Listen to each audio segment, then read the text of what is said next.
In the news this week, a Christian printer's free speech stand is reported as a hate incident. A school bars a Christian group from speaking in assemblies. And in a dramatic U-turn, the Scottish Government pledges to ensure a smacking ban is introduced. Hello. A Christian printer has declined to print business cards for a company promoting equality and diversity, saying he does not want to promote a cause which might impact negatively on Christians. Nigel Williams, a small business owner in Southampton, said he could not fulfil a request from See Change Happen because of its approach to diversity. In an email exchange, Williams said that diversity is now being used to marginalise or discriminate against Christians in their workplaces and other parts of society. Williams politely declined the request by transsexual activist Joe Lockwood, saying he was very happy to print for Lockwood but not for the company See Change Happen. The police have logged the refusal as a hate incident, but free speech campaigner Alistair Thompson has called for a common-sense approach.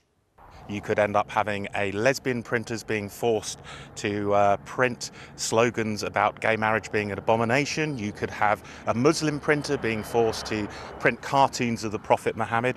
It could end up in a really terrible situation. What we need here is a bit of common sense, and a common sense of both parties to say, I believe in one thing, you believe in another, let's go our separate ways. The head teacher of a Church of England primary school has said a Christian group barred from assemblies does not deserve the tarnishing of its good name. Crossteach has been working in the Kent school for 16 years, but a small number of parents complained, alleging their children had been exposed to upsetting beliefs about marriage and life after death. Head teacher Dan Turvey said he had reluctantly barred the group from assemblies, although they will still be allowed to host an after-school club. I do not believe Crossteach has done anything wrong. They do not deserve the tarnishing of their good name and allegations of extremism that have taken place over the last few months. Affinity, an umbrella organisation of which Crossteach is a member, said the school's action was a sad reflection of society. Crossteach were asked to withdraw from providing assemblies and some of the RE modules because of complaints by a small number of parents. The head teacher had not thought the complaints were valid, but because of all the pressure had decided to take this decision.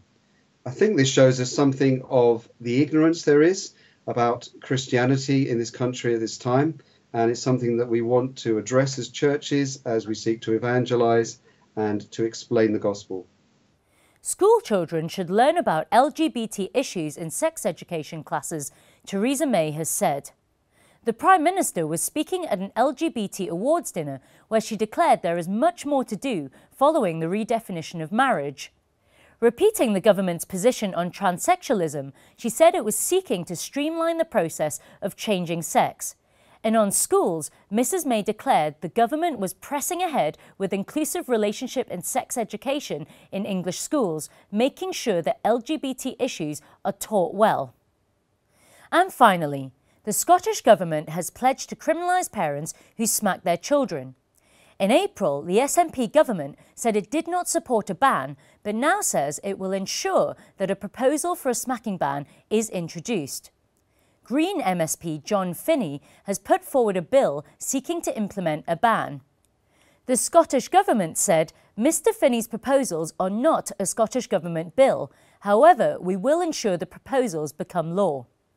But critics have stated that outlawing smacking would criminalise thousands of ordinary parents, leaving them at risk of being labelled as child abusers.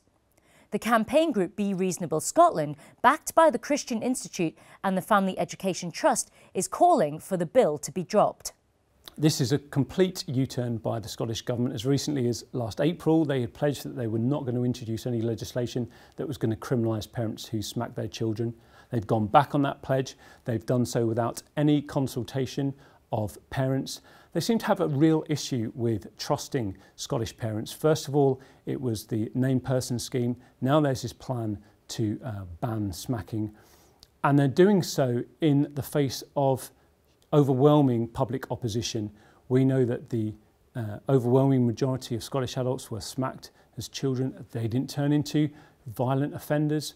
We know there's genuine concern about the impact there's going to be on police and social workers who are going to be investigating trivial cases of smacking rather than genuine instances of child abuse. So the Scottish Government should instead concentrate on improving awareness of the current law, which is already clear. For more information, visit bereasonablescotland.org. Well, that's all for this week. For regular updates and information on all our stories, plus much more, visit our website at christian.org.uk. Until next time, goodbye.